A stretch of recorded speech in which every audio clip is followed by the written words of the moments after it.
دنیا کا ہر کام اس کا آغاز سوچ سے ہوتا ہے۔ کوئی بھی کام ہو، خواہ وہ کام اچھا ہو خواہ وہ کام برا ہو، انسان کے دماغ میں انسان سوچتا ہے پہلے۔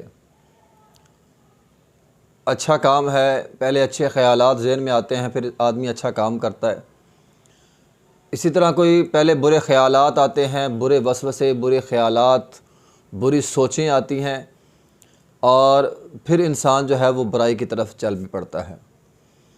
یہ بری سوچ انسان کو بہت دور تک بھی بعض اوقات لے جاتی ہے، حتیٰ کہ انسان سے بڑے بڑے گناہ، بڑے بڑے جرائم اس بری سوچ کے نتیجے میں ہوتے ہیں۔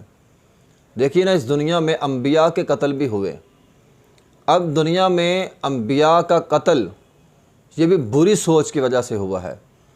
دیکھیے، قیامت کے دن سب سے بڑا عذاب اس شخص کو ہوگا جس نے کسی نبی کا قتل کیا ہوگا۔ یہ رسول اللہ صلی اللہ علیہ وسلم کی حدیث ہے۔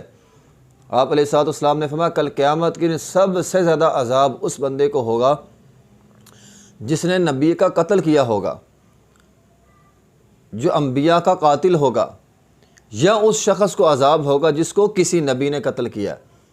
یعنی وہ انسان اتنا بدبخت تھا کہ ایک نبی جو رحمت ہوتا ہے، وہ نبی نے اس بندے کو قتل کر دیا، اس کا مطلب وہ بندہ بڑا بدبخت ہے، تو اس بندے کو بھی سزا بہت زیادہ ہوگی۔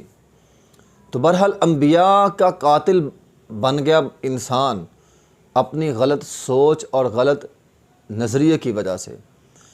غلط نظریہ، غلط سوچیں انسان سے بڑا بڑا جرم کروا دیتی ہیں۔ ایک عورت انسان اپنے خاوند کو کہتی ہے کہ میں نے میری بات نہ مانی تو میں نے خودکشی کر لینی ہے۔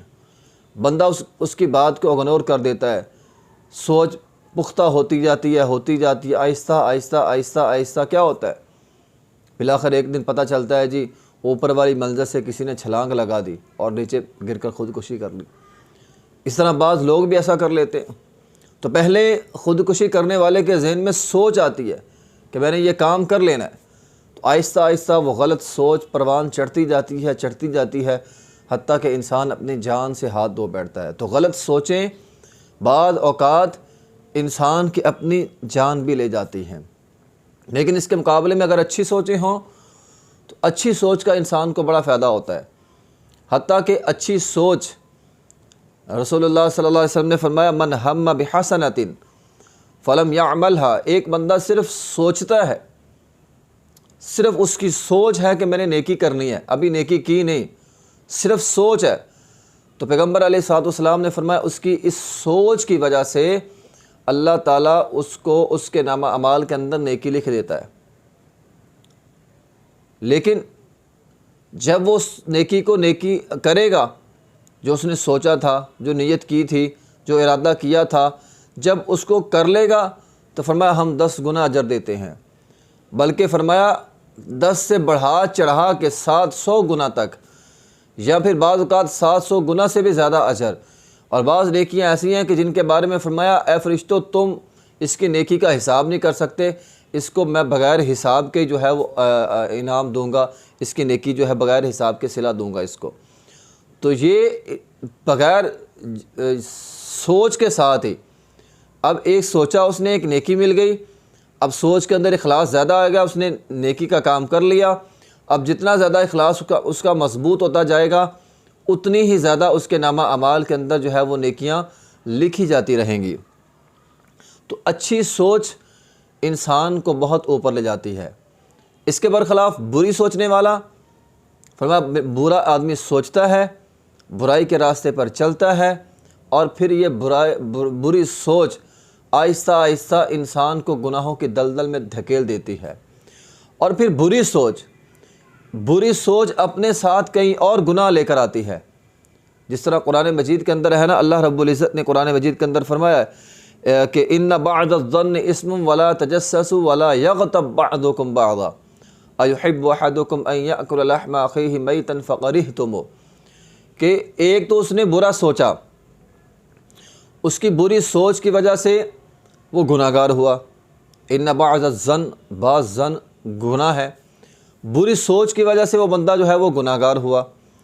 اب نبی علیہ الصلوۃ والسلام نے فرمایا ایک گناہ اس نے کیا بری سوچ کی وجہ سے، دوسرا گناہ وہ یہ کرتا ہے کہ جاسوسی کرتا ہے۔ جب انسان کسی کے بارے میں غلط سوچتا ہے تو پھر انسان جاسوسی پہ لگ جاتا ہے، اور جب انسان جاسوسی پہ لگ جاتا ہے، کسی کی جاسوسی کرتا ہے، تو اس کے بعد اس نے تیسرا کام کیا، جاسوسی کرنے کے بعد انسان کوئی نہ کوئی عیب تلاش کر لیتا ہے، اور پھر عیب ملے یا نہ ملے بہرحال انسان غیبت کرتا ہے۔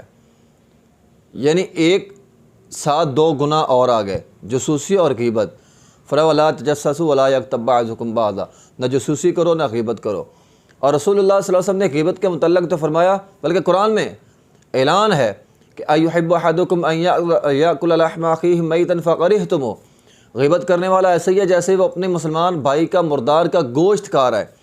ایک حدیث میں آیا ہے کہ رسول اللہ صلی اللہ علیہ وسلم کے سامنے ایک بندے نے دوسرے کی غیبت بیان کی، نبی علیہ الصلوۃ والسلام نے فرمایا والذی نفس بیدہ محمد صلی اللہ علیہ وسلم، قسم اس ذات کی جس کے ہاتھ میں محمد صلی اللہ علیہ وسلم کی جان ہے، میں اس کے دانتوں میں اس گوشت کے ذرات دیکھ رہا ہوں جو اس نے اپنے مسلمان بھائی کی غیبت کی، اور غیبت کرنے کے نتیجے میں اس نے اپنے مسلمان بھائی کا گوشت کھایا، تو اس کے بدلے وہ ذرات، گوشت کے ذرات میں اس کے منہ میں دیکھ رہا ہوں۔ تو ایک بری سوچ انسان سے کتنے گناہ جو ہے وہ کروا رہی ہے، اس لیے انسان کو بری سوچ سے بچنا چاہیے۔ انسان ہمیشہ اچھا سوچے، مثبت سوچے، مثبت سوچ رکھے۔ مثبت سوچنے سے ہی انسان کے نامہ اعمال میں برکت ہوتی ہے اور انسان اچھے کام جو ہے وہ کرتا ہے۔ وآخر دعوانا الحمدللہ رب العالمین۔